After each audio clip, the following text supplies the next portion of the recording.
এগুলো হচ্ছে অনেক বিতর্কিত অধ্যায়, যে অধ্যায় থেকে কেউ নিজেকে রেহাই দিতে পারে না, কেউ কম জি কেউ বেশি। জি কিন্তু তাহলে ওই আসলে জায়গাটায় ওই যে ওই জি জায়গাটায় আমরা আপোষহীন, যে জায়গাটায় আপনাকে হুম আপনার জন্য, কাজের জন্য, কৃতকর্মের জন্য আপনাকে জি ক্ষমা স্পষ্ট। চাইতে হবে।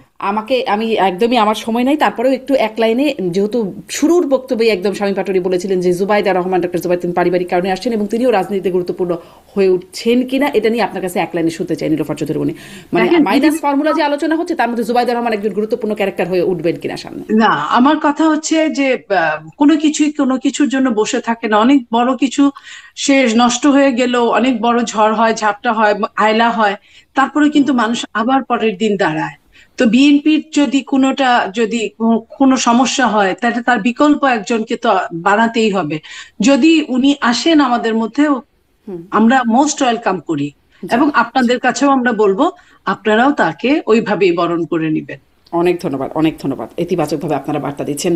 ব্যারিস্টার পাটোয়ারি, আগে একটা অনুষ্ঠানে আপনি জোটের বিষয়ে বলেছিলেন যে জাতীয় পার্টি জোটে যেতে, জোটে যাবে এরকম একটা প্রস্তুতি আছে আপনাদের, সেই অবস্থা কি? কারণ একটা দেখছিলাম আপনারা আসলে, আপনি আসলে আপনাদের দল থেকে তো আপনাকেই দেখি শুধুমাত্র খুব সক্রিয়। আপনি টক শোতে গেলেও টক শোতে আসতে চান না, এরকম ইদানিং দেখা যাচ্ছে যে আপত্তি জানাচ্ছে। ভোটে গেলে কি হবে, সেই বার্তাটা আপনারা কিভাবে নিচ্ছেন?